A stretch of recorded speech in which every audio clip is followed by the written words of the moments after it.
Na sequência dos acontecimentos das últimas semanas, é meu dever falar-vos para transmitir as decisões do Governo. Tivemos de lidar com as consequências orçamentais decorrentes da decisão do Tribunal Constitucional, que fez reabrir a 7ª revisão regular com a Troika. Estávamos também comprometidos com a Troika e com os nossos parceiros europeus a apresentar a estratégia do Governo para o médio e longo prazo em termos de contas públicas. E não poderíamos ignorar estas duas exigências, porque ambas eram requisitos para fechar a 7ª revisão. Estou certo de que todos compreendem o valor de uma conclusão positiva e atempada desta 7ª revisão. É que não o fazer teria como efeito perder a decisão favorável quanto ao alargamento do prazo para pagarmos os empréstimos solicitado por Portugal e pela Irlanda. Seria um revés inegável para os portugueses, para a retoma do financiamento da economia e para a preparação do pós-Troika, se perdêssemos esta oportunidade que a Irlanda certamente não irá perder.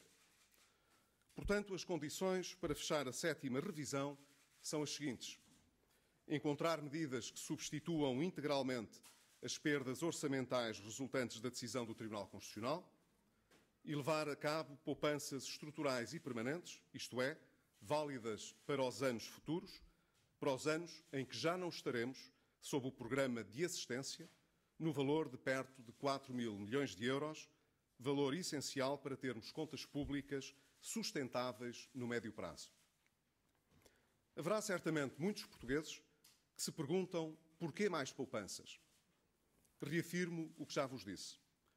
Não iremos aumentar os impostos para corrigir o problema orçamental decorrente da decisão do Tribunal Constitucional. Fazê-lo seria comprometer gravemente as perspectivas de recuperação económica, do emprego e do investimento. E isso não podemos de modo algum aceitar. Pelo contrário, dentro da margem muito estreita que é a nossa, devemos ponderar todos os meios para, a prazo, proporcionar melhores condições fiscais às nossas empresas e trabalhadores. Chegou o momento de relançar o investimento privado. Mas isso também quer dizer que o caminho deve ser o de reduzirmos a despesa pública de forma estrutural.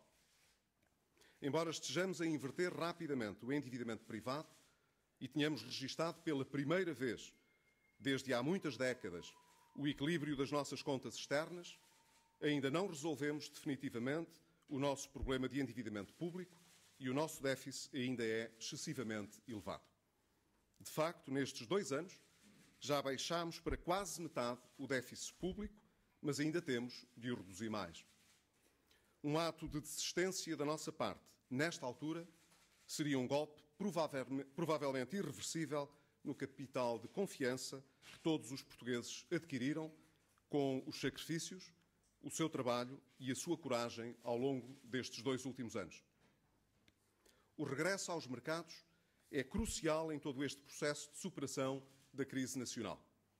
É crucial para o financiamento do Estado e do Estado Social, em particular, mas também para as empresas, para o crescimento e para o emprego. O nosso cumprimento e a confiança que reconquistamos nos últimos 2 anos já nos permitiram, por 2 vezes, flexibilizar as metas para o déficit, ajustando-as às necessidades da economia. Quando começámos há 2 anos, o déficit era de perto de 10%. Tínhamos 3 anos para o reduzir para 3%. Com o nosso cumprimento, acabámos por ter mais 2 anos, sem perturbações e sem afetar a percepção sobre o cumprimento de Portugal. Sem esta credibilidade, nada disto teria ocorrido. Hesitar agora seria um golpe nessa credibilidade que já conquistamos. E o que teríamos pela frente, na melhor das hipóteses, seria um segundo pedido de resgate, com mais tempo e mais dinheiro, mas também com a austeridade mais dura e mais prolongada. Está nas nossas mãos evitar este cenário. Chegou, portanto, o momento exato de avançar para uma segunda fase da reforma do Estado e do sistema de segurança social. Uma reforma com medidas estratégicas que obtenham poupanças permanentes, mas segundo princípios de igualdade e de sustentabilidade. Queremos discutir todas estas medidas com os parceiros sociais e com os partidos políticos. Precisamos de um debate empenhado de todos.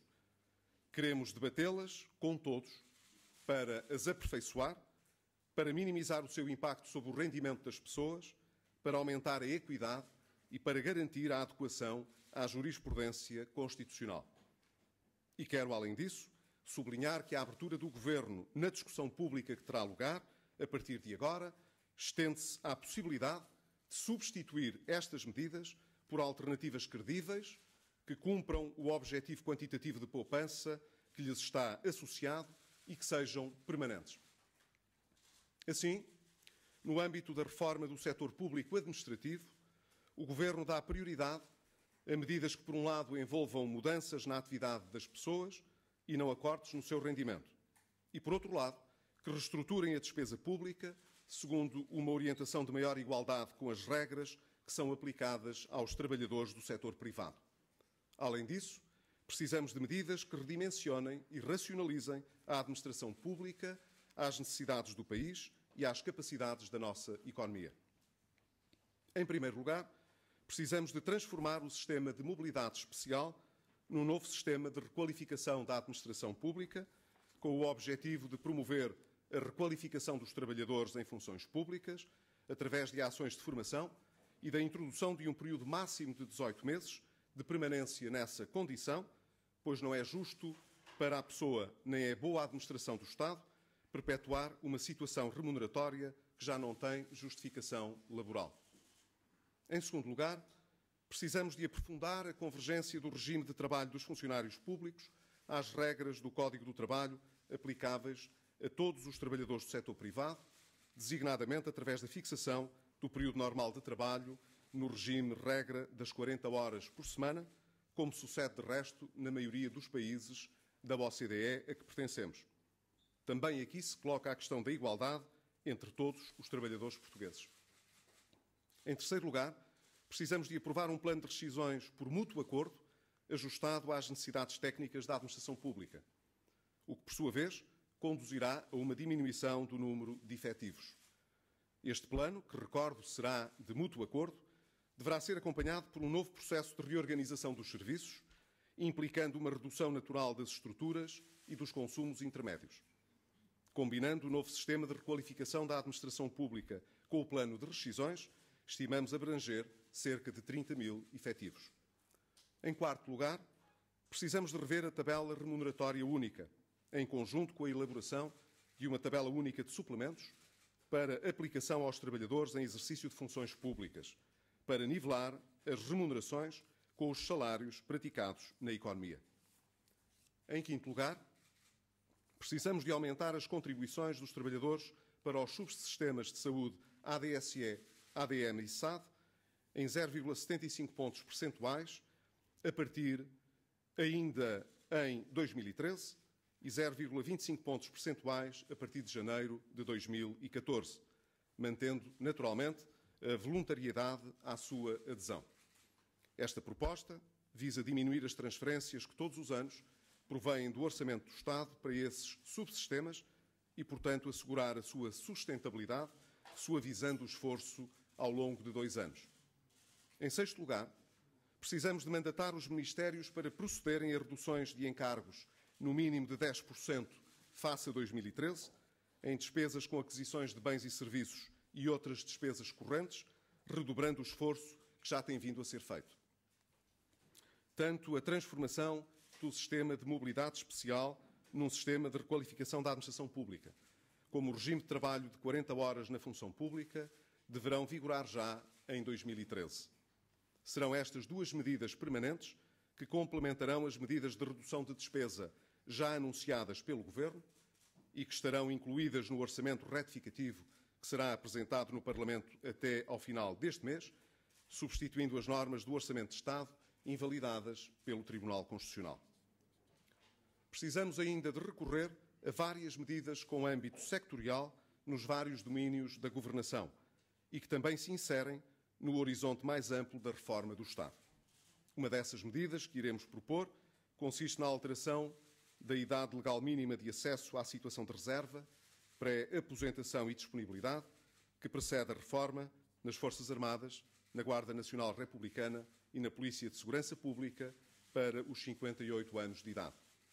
Já no âmbito da reforma do sistema de segurança social, o Governo propõe, em primeiro lugar, proceder à alteração da regra de determinação do fator de sustentabilidade aplicável na determinação do valor futuro das pensões, de modo a que a idade de passagem à reforma dos sistemas públicos de pensões sem penalização se fixe nos 66 anos de idade. Isto quer dizer que a idade legal de reforma se mantém aos 65 anos, mas que só aos 66 não haverá qualquer penalização. É uma condição importante para assegurar a sustentabilidade do sistema.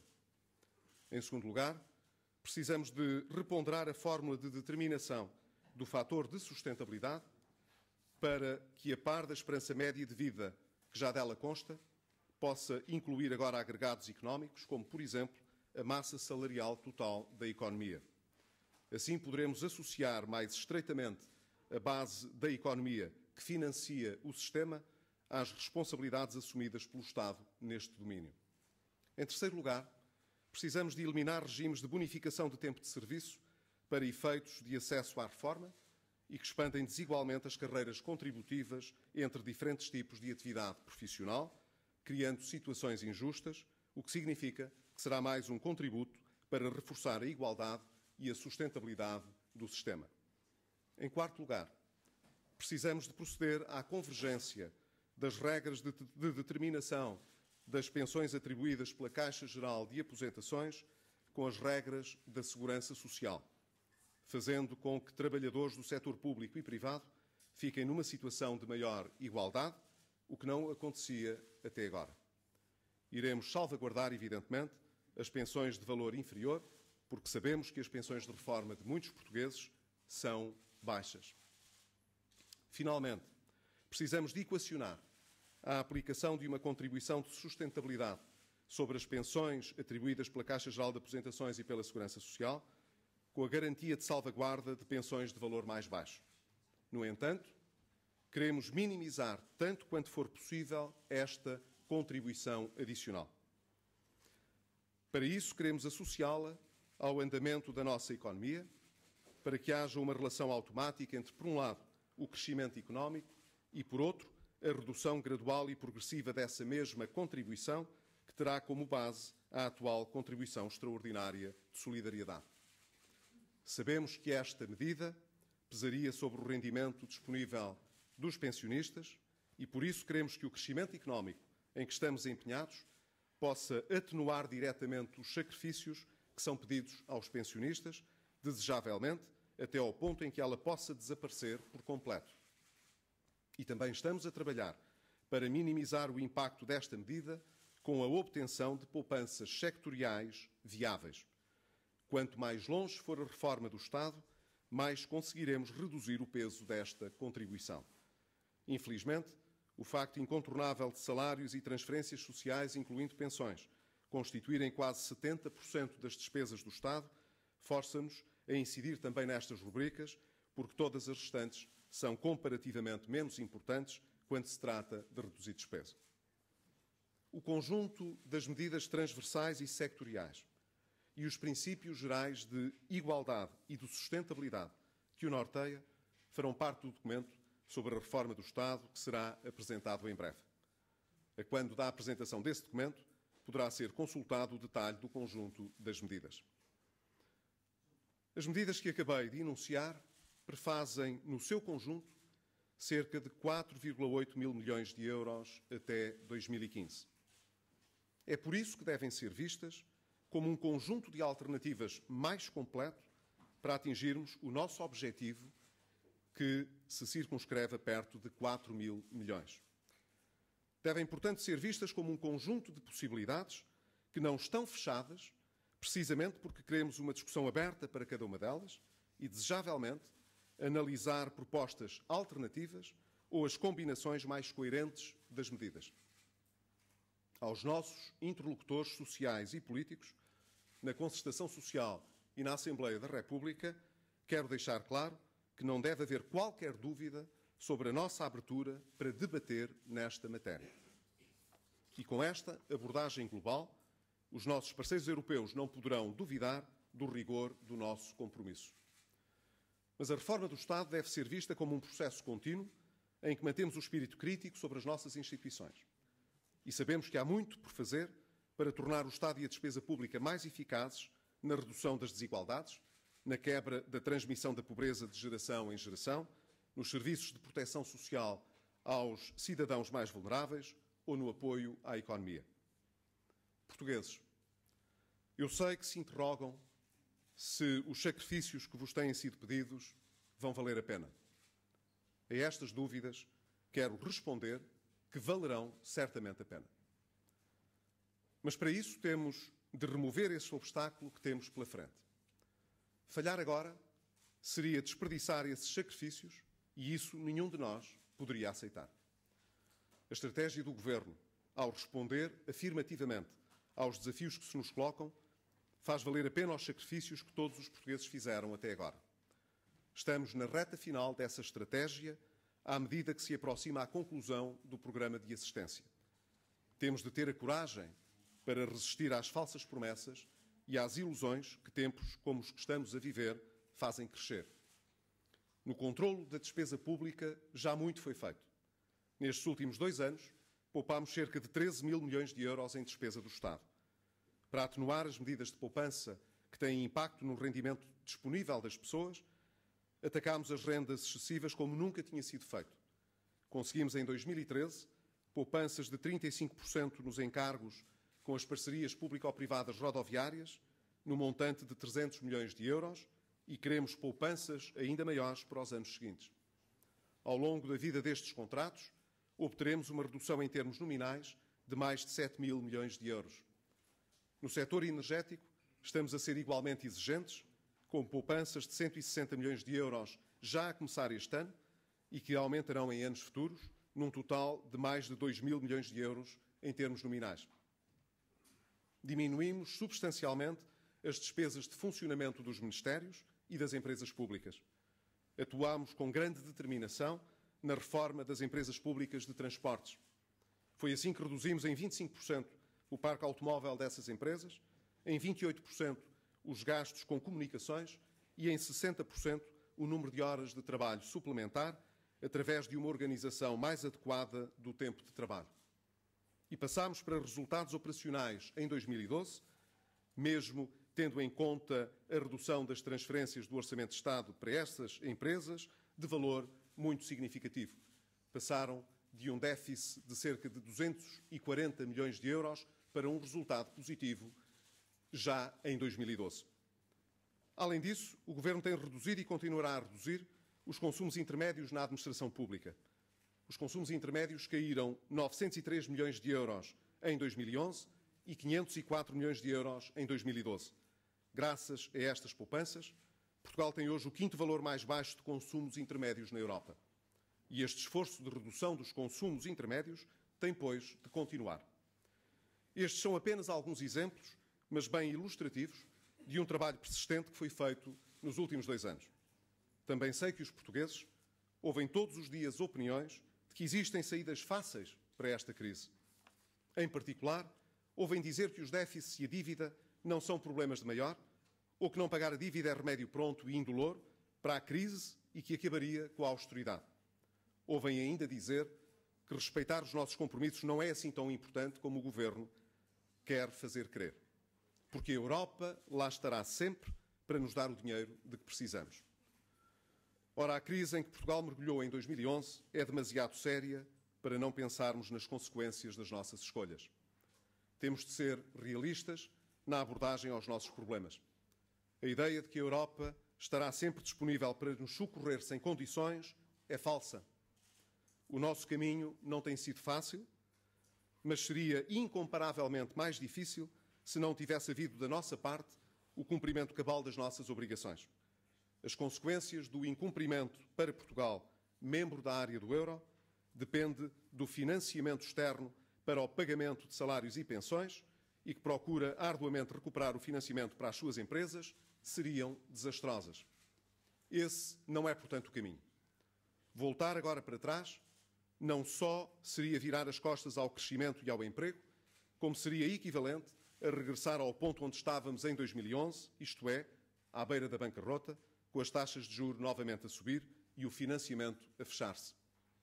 Também não nos podemos esquecer que, como membros da área do euro, estamos sujeitos a regras claras. Por exemplo, o Tratado Orçamental, que beneficiou de um amplo apoio parlamentar, que incluiu o principal partido da oposição, estabelece o equilíbrio orçamental e a redução consistente da dívida pública até ao valor de referência de 60% do nosso produto.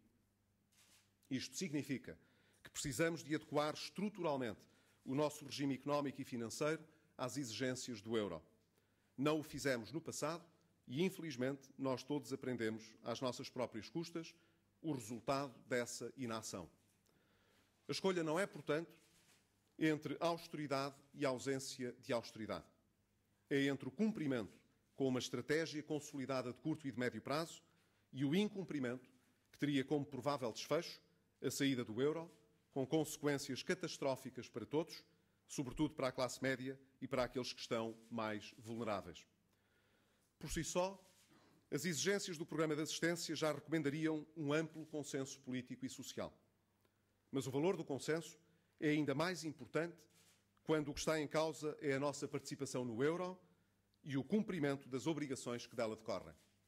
É neste contexto que finanças públicas sustentáveis devem ser vistas como um objetivo nacional e como um património comum ao serviço da nossa democracia. É um erro ver as finanças públicas saudáveis como estando sintonizadas com um governo específico ou com uma legislatura particular. Todos os projetos políticos, sejam de esquerda, de direita ou do centro, precisam que as contas públicas batam certo. E todos os projetos políticos que defendam a nossa permanência no euro têm de reconhecer esta obrigação. Apesar das grandes dificuldades, temos razões para estar mais confiantes. Desde o início que o Governo tem estado a preparar os alicerces do crescimento futuro com um programa ambicioso de reformas estruturais. Sabemos que os seus efeitos demoram algum tempo a repercutir-se na atividade económica, mas esses efeitos irão chegar. Porém, queremos mais. Recentemente, propusemos aos parceiros sociais e aos partidos políticos uma estratégia abrangente de crescimento associada à reindustrialização do país. Fomos o primeiro país da área do euro a apresentar uma estratégia integrada de crescimento económico. E contamos complementá-la com outros planos de redinamização da atividade de setores económicos importantes. Este é o momento para dar prioridade ao investimento produtivo, para dar início à última fase do processo de ajustamento, isto é, para o período de transição para o crescimento estável e duradouro. Por vezes, não nos damos conta de como estamos próximos da experiência irlandesa, que é considerada como um caso bem-sucedido. Já têm os irlandeses mais resultados a apresentar do que nós em certos aspectos. Mas isso também se deve a terem meio ano de avanço sobre nós nas reformas e nos impactos económicos. Os irlandeses têm sentido dificuldades, como é natural, mas não desistiram e foram capazes de estabelecer consensos políticos entre os partidos em torno de matérias fundamentais. Nós também não podemos desistir. Todo este processo de reforma do Estado irá decorrer em simultâneo com a recuperação da economia. Irá decorrer a par da recuperação da nossa soberania económica e financeira plena. Tudo isso abre perspectivas mais motivadoras para todos nós. Sabemos que não depende apenas de nós obter condições mais favoráveis no nosso processo de ajustamento. Depende, sobretudo, de mudanças políticas e institucionais a nível europeu. Mas se mantivermos a nossa capacidade de cumprimento e de reforma, seremos uma voz influente na condução dessas mudanças. Mais uma vez, o consenso interno poderá trazer resultados positivos para todos, porque reforçaria a nossa capacidade negocial e a credibilidade da nossa intervenção. A firmeza de todos os portugueses já nos trouxe sucessivas flexibilizações do processo de ajustamento. Neste momento, a nossa margem de manobra ainda não é grande, mas é grande a confiança que inspiramos por toda a Europa e que, estou certo, não deixará novamente de se traduzir em respostas concretas e benéficas para todos nós. Sei plenamente que este caminho não é fácil. Sei o que estas mudanças implicam para muitos portugueses. Não as proporia se não as considerasse absolutamente indispensáveis para ultrapassar a emergência nacional e fundamentais para o nosso crescimento. Nenhum governante defende medidas difíceis apenas por prazer, nem de ânimo leve. Mas temos todos de ser corajosos e enfrentar a situação. Sobre todo o Governo pende a obrigação de amenizar o seu impacto e aperfeiçoar o seu desenho. Mas como são mudanças que dizem respeito ao nosso futuro coletivo, a responsabilidade pela sua discussão e pelo seu melhoramento cabe a todos os portugueses. As escolhas que temos diante de nós são mais do que simples questões financeiras. É a construção do nosso futuro como povo europeu e como democracia madura que está em causa. Tal como em muitas ocasiões no passado, os portugueses não deixarão, em conjunto, de tomar em mãos essa grave tarefa, cientes das dificuldades que juntos enfrentaremos, mas com coragem e com esperança. Muito obrigado.